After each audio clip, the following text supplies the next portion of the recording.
I'm back, baby! You! Today we are doing a proper deep dive into a great currency generator, Atziri Temple. I've been running these heaps with my Smith of Katava Warrior, and they're an absolute ripper for Temple currency, which is worth a buttload. In the 0.5 update, the Temple snaking strategy is no longer viable and has been nerfed into oblivion, so there are currently two main strategies to use. The fast rush the boss approach and the slower but rewarding full temple method. I'm going to break down both step by step so you can follow along and try them for yourself. Let's go! First, quick recap for anyone new. You build your temple by running maps with Vaal Beacons. These beacons reward a crystal. You need 6 crystals to do one full run of the temple, and you can bank up to 60 crystals if you want to save them and run 10 temples in a row. You can generate more crystals by running maps with temple tablets, with the modifier chance to gain an additional crystal from Vaal Beacons. These tablets currently sell for about 2 div each for a bad one. Make sure you buy a 10-use one, not a 1-use one. Running 3 tablets alongside Jado's randomly gain between 0 and 40% increased effect of explicit modifiers on tablets will usually generate 60 crystals in about 6 to 8 maps or so, depending on RNG. To run the temple, you place rooms and roads that help shape your temple layout. The ultimate goal of Vaal Temple is to reach the final chamber and take on Atziri herself. The more good rooms you get, the better your temple loot becomes. Now let's talk strategies. The first, easiest and quickest strategy is rush the boss. This is about speed. Your goal is to get to Atziri as fast as possible, kill her, and she'll open 7 big chests in her chamber, and these chests have very high chance to drop temple-specific currency and sometimes juicy uniques and divs. To do this, you got to enter the temple and look for the Architect's chamber. You need to beat the Architect first to be able to place the Atziri's chamber key room. Path as directly to the Architect's chamber as possible. Place any rooms that can't be used off to the side of the main path so that you can do them quick and on the way.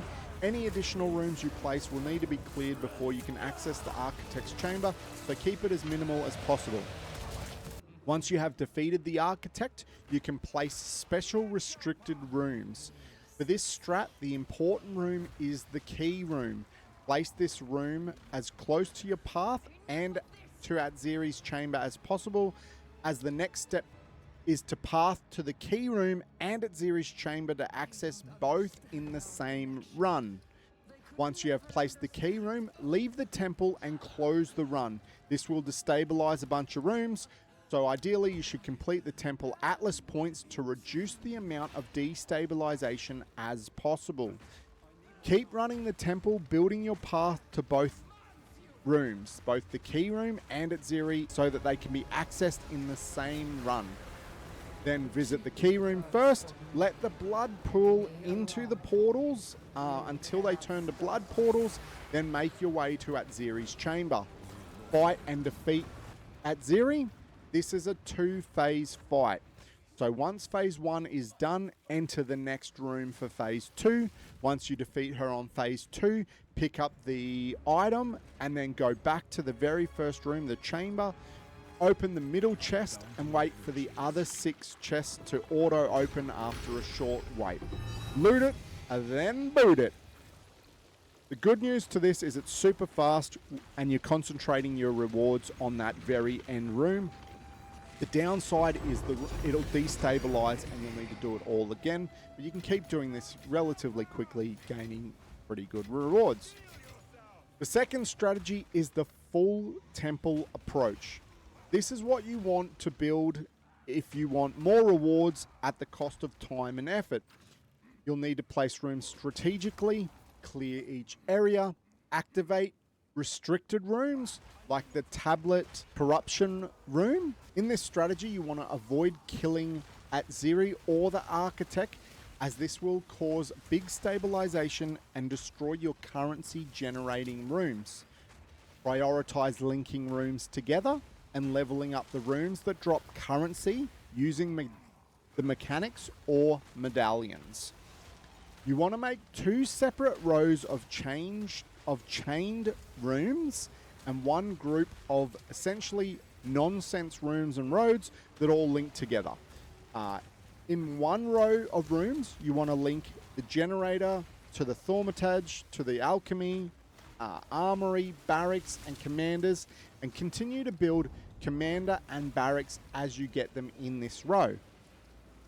In the other row, you want Golem Works, Smithy, Armory, Alchemy, Thaumaturge, Corruption, Sacrificial Chambers.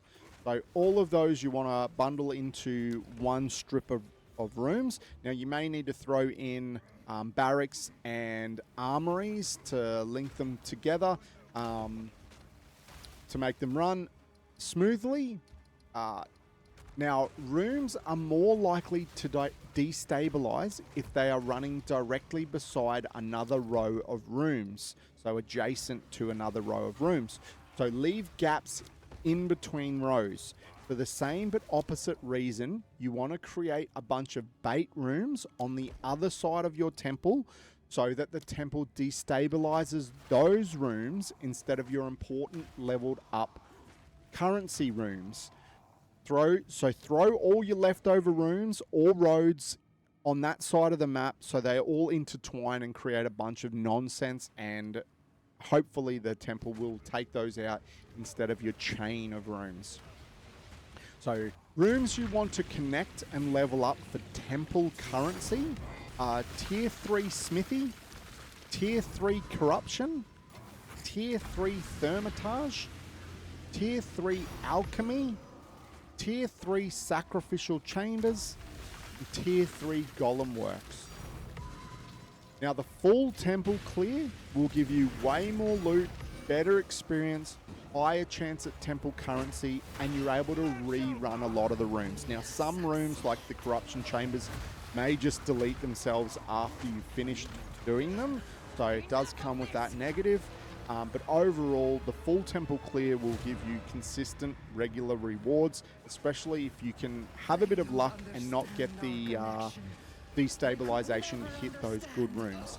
The downside is it takes a lot longer, requires time and effort to build a good temple, and you can get very unlucky with room drops sometimes.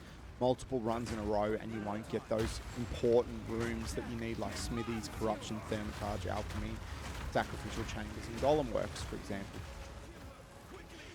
I basically run the full temple as much as possible, but I do mix in occasionally, like if I get a run of no luck or it destabilizes a bunch of rooms, sometimes I'll just start over. I'll show you the numbers on how it looks. I ran a quick run to the boss, cleared it out, finished that up, and then set up a full temple after that.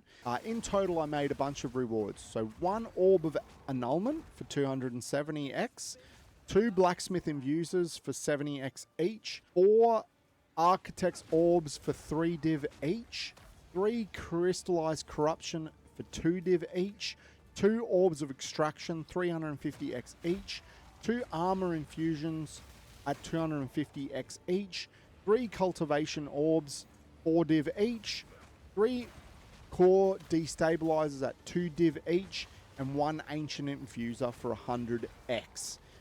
So in total, I made about 42 div running both cases. For both strats, you want a pretty decent build.